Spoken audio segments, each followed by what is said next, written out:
Hi guys, I'm reporting straight back from U.S. Immigrations and Customs Enforcement, otherwise known as the U.S. Gestapo. I wanted to talk about my personal experience down there and how very connected it is to everything happening. We all know what Manifest Destiny was, and I want to say very publicly that no person is illegal on stolen land. Anybody who chooses to live in America deserves a roof over their head. We have the resources to house and feed everyone, yet the people who have the control over that choose not to make it a scarcity. Well, I want to talk about my personal experience now being down there. As soon as I showed up, I was coughing and sneezing and my skin was irritated.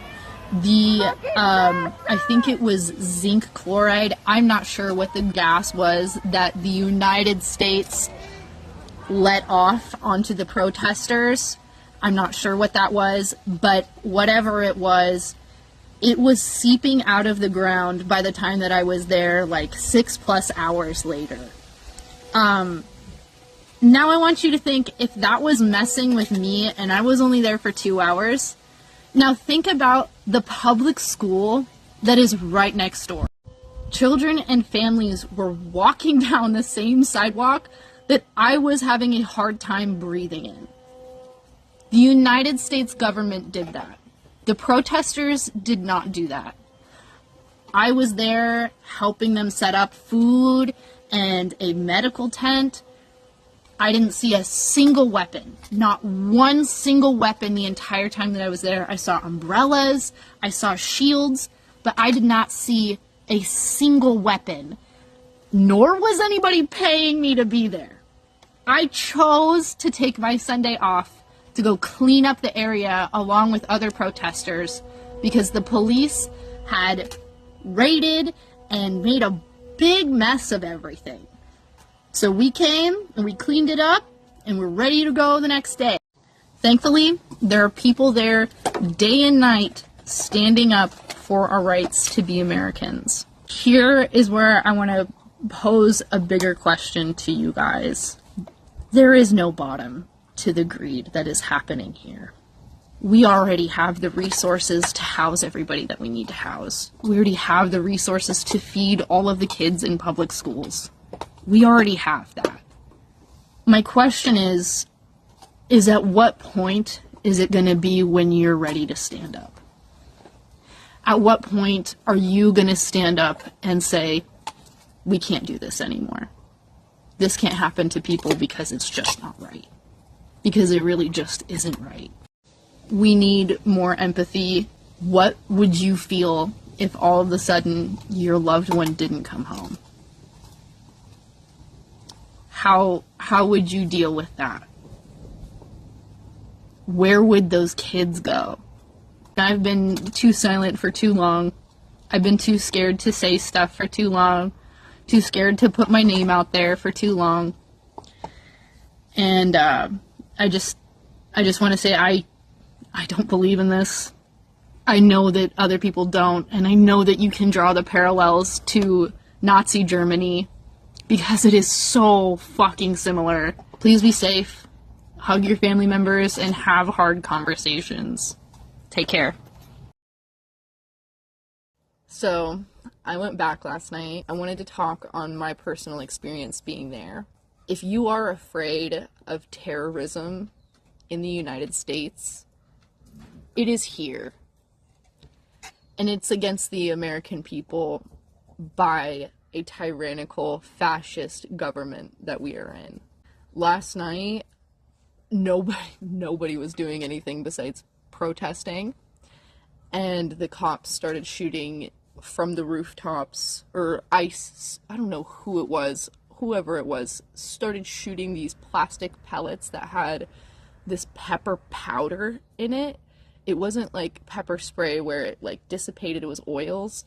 It was floating around in the air, so people had to breathe that in, and it was literally floating around. There's an apartment building literally right across the street.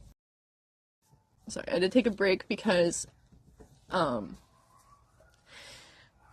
when you don't have, and you know nobody around you has a weapon, and you are staring at a line of people that are covered head to toe in gear to harm you, and they're excited to do so. They're just waiting for the call to do so.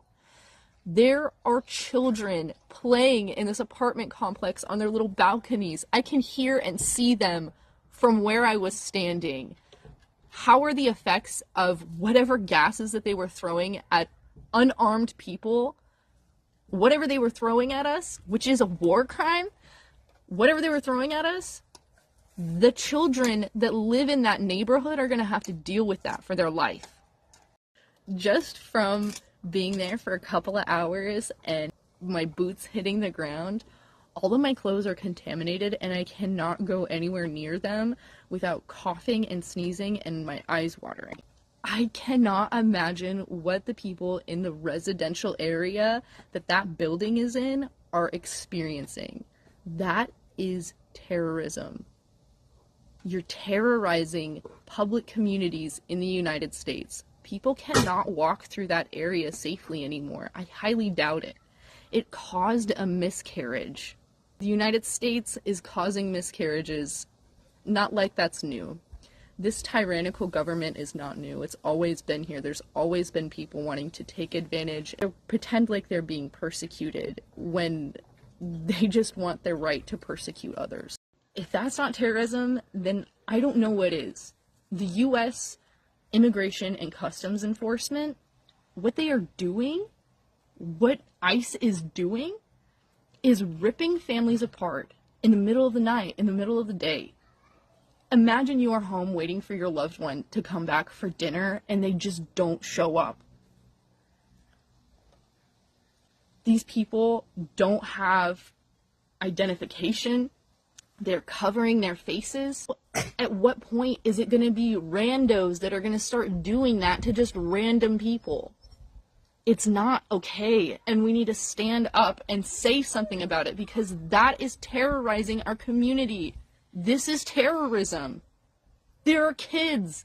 These are families that are getting torn apart. And the least we can do is stand there and say something.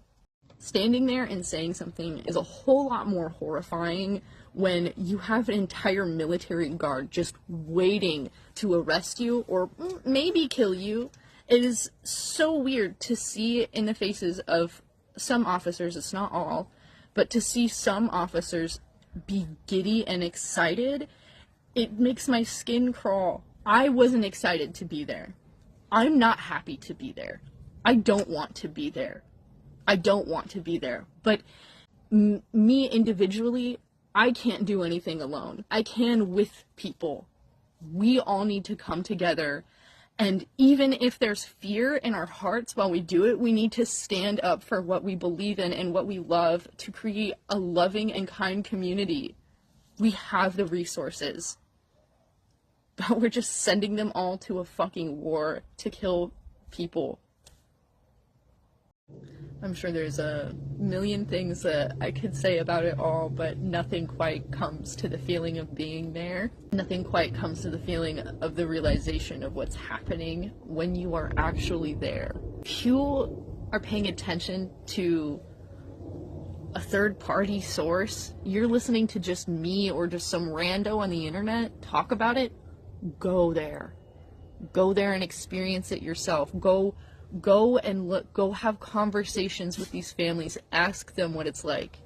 Ask them personally what their first-hand experience is with this, because if you don't believe me, go out and have your own experience of it. Quit listening to some random news source tell you. Go and talk to somebody. Go have an experience yourself. And treat people with kindness and love.